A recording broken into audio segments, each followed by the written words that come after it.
Hey guys, hope you're doing well. So today I want to make a quick video on the Jewish concept of a man becoming God. Now I know that sounds a bit strange, which is why I'm basing it on this scholarly work, The Two Gods in Heaven, Jewish Concepts of God in Antiquity by Dr. Peter Schaeffer. Now Dr. Peter Schaeffer is the Ronald O. Perlman Professor of Jewish Studies at Princeton University. He was also the director of the Jewish Museum in Berlin. So he's a legit scholar. He's not some guy, some rogue professor from some kind of community college somewhere. He's an expert in Second Temple Judaism and also Jewish mysticism. Okay. And I love this concept, the concept of Jewish binitarianism. I always found it very interesting because I was always taught that Judaism was this monolithic, monotheistic religion, and it's simply not true. Jewish binitarianism, or the concept of a high god and a lesser junior god, was probably the most prevalent model in the Second Temple period, which included the early Christian beginnings. Okay, so very interesting topic. But today, again, I will be focusing on the concept of a man becoming God. And we're going to be looking at two key sources that Dr. Schaeffer goes over in his book. And we'll begin with Qumran. Now, Qumran is significant. It's a location that's near Jerusalem. There's this complex of caves there that was inhabited what's believed to be by a Jewish sect by the name of the Essenes, who were there up until the destruction of the first temple, no, the second temple in 70 AD. And what's significant about them is that they left their writings in these caves. It's called the Dead Sea Scrolls, which you may have heard of. They put their manuscripts in these clay jars, and that they were rediscovered earlier in the 20th century. Okay, so these writings reflect Jewish thought in the time of Jesus or circa right about there.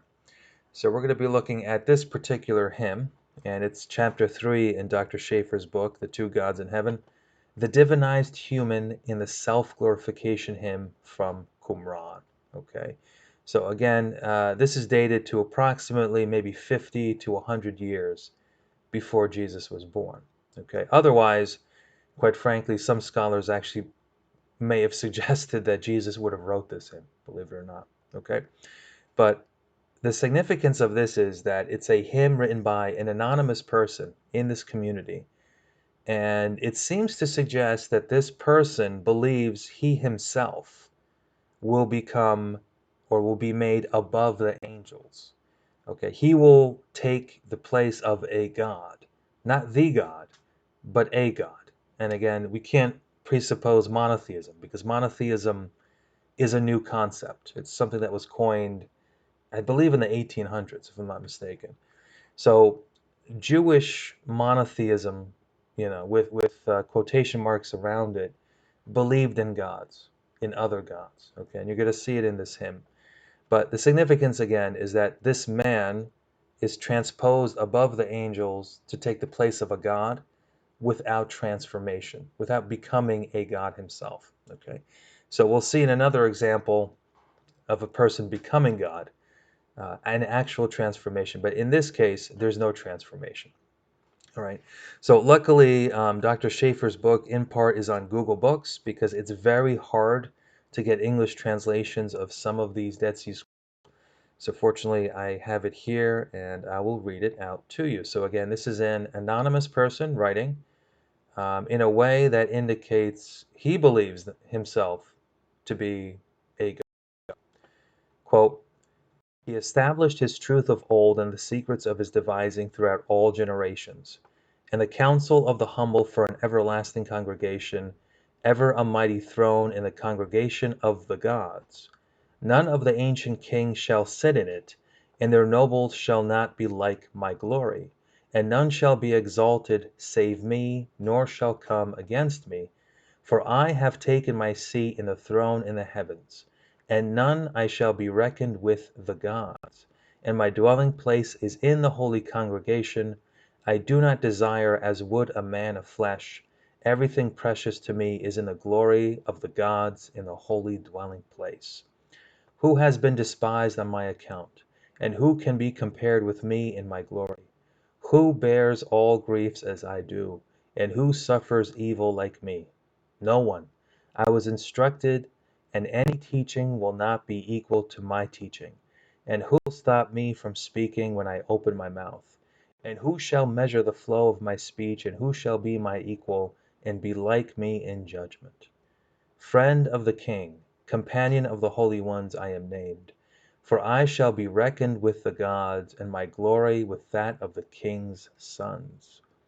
Wow. So you notice this reference to gods, which in Aramaic is Elim. Okay, so again, we cannot presuppose monotheism as we understand it today. These are Jews writing circa the first century, within the Second Temple period. This is pre-Christian. These are likely Essenes writing this. These are not Hellenized Jews. These are not pagan-influenced Jews. These are simply Jews expressing an archaic form of Judaism, and they're talking about gods. And furthermore, this person is talking about being exalted above the angelic gods. Okay, so the significance there is rather remarkable. And like I said, if it weren't for the fact that this is dated approximately 50 to 100 years before Jesus lived, um, people might have ascribed this to being a possible hymn written by Jesus of Nazareth. Instead, Schaeffer mentions that some scholars believe that this community may have inspired Jesus. So if you have a secular paradigm, that's something some scholars suggest, that perhaps this kind of a hymn or this kind of a community, the kind of thinking that was going on there, may have inspired a Jesus to be what he is, or what he was, rather. Okay, so very interesting. But now let's take a look at the second example, and this one is more significant. This is regarding the biblical personage known as Enoch. And Enoch is mentioned in Genesis. He was mentioned as one of the antediluvian figures.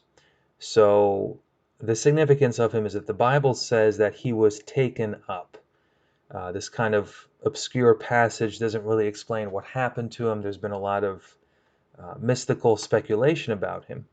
But the idea was that he was a very holy personage in the early part of history as it is described in Genesis. And what we're going to be looking at today, also mentioned in Dr. Schaeffer's book, but not part of the Google's book. So luckily I found this online as a PDF copy of the third book of Enoch. And we're going to be looking at chapter 12 and onwards. But this is dated to approximately 600 to 900 AD. All right, so we're looking at a late Jewish writing. And, you know, obviously this isn't something that's going back to a historical personage, circa the time of an ancient flood, right, if we believe in that. But what's significant here is that, again, this is referring to Jewish beliefs. What Jews in the mystical tradition, I believe it's called halakot, believed is possible. And that's why this is significant. So in this book, a Rabbi Ishmael has a vision of heaven. He goes into heaven and he wants to see what's called the Merkabah. Now, the Merkabah is a chariot. It's the chariot on which Yahweh rode on. So there's a mysticism that's connected to this chariot. It's called Merkabah mysticism. So Rabbi Ishmael goes to heaven and he sees Enoch, but he realizes that the human being Enoch has been transformed into an angel called Metatron. So whereas in the Qumran hymn, there was no transformation, the human being was simply transposed to an area where he became a god, sort of like imputed divinity onto him. In this case, we actually have a transformation. A human being becomes one of these Elim, one of these angelic beings. But what gets further is that Metatron then becomes a God. So we have an explicit transformation from an angel into a divine being. Okay, so again, this is the third book of Enoch, chapter 12, and we're going to start with chapter 4, and this is really interesting. For its splendor went forth in the four quarters of the Araboth Rakia, and in through the seven heavens, and in the four quarters of the world, and he put it on my head. And this is referring to, I believe, a crown, if I'm not mistaken. And he, that is God, called me the lesser Yahweh in the presence of all his heavenly household, as it is written, for my name is in him. Wow. So just stop to think there. God calls Metatron the lesser Yahweh. That this is part of a Jewish work is absolutely mind-blowing. And it's one of those things when you've been taught your whole life that Judaism, again, is this monolithic, monotheistic religion. Things like these anomalous writings, completely break that apart. So now that he's being declared, this is the initiation of Metatron's transformation. It continues into saying that the angels become fearful of him. They start to prostrate towards him. In other words, they start to show him reverence in light of the transformation that's going on. So here we see, for example, in the following chapters, quote, and they all fell prostrate, they being the angels, when they saw me, Metatron, and they were not able to behold me because of the majestic glory and beauty of the appearance of the shining light of the crown of glory upon my head. Yes, so he is being transformed. And then we actually see the actual transformation is here in chapter 15. Metatron transformed into fire. Rabbi Ishmael said, Metatron the angel, the prince of the presence, the glory of all heaven, said to me, as soon as the Holy One, blessed be he, took me in his service to attend the throne of glory and the wheels of the Merkabah and the needs of Shekinah, forthwith my flesh was changed into flames, my sinews into flaming fire, my bones into coals of burning juniper, the light of my eyelids into splendor of lightning, my eyes into firebrands, and the hair of my head into hot flames, all my limbs into wings of burning fire, and the whole of my body into glowing fire. Wow. So this is actual transformation, and Metatron becomes the lesser Yahweh, this junior divinity that, again, I've been talking about for some time now, the Jewish binitarianism, okay, which is actually a very archaic concept. You can take this in many different cultures, but it's the concept of the high God and then the junior God or semi-divine being, okay? So it's very different from what the common view of Judaism is. And it makes you realize that something like this, okay, this is a medieval artist by the name of Grunwald's depiction of the Transfiguration of Christ. Okay, very interesting artwork because it seems to combine the Transfiguration and the resurrection as it is depicted in the Gospels. But what's interesting here is that whereas I may have once saw this as some kind of pagan or Hellenistic influence on an early movement surrounding Jesus of Nazareth, I am now realizing that in fact this concept is very Jewish. Okay, this is not breaking from tradition. This is completely within the bounds of Second Temple Judaism. So that's it for today.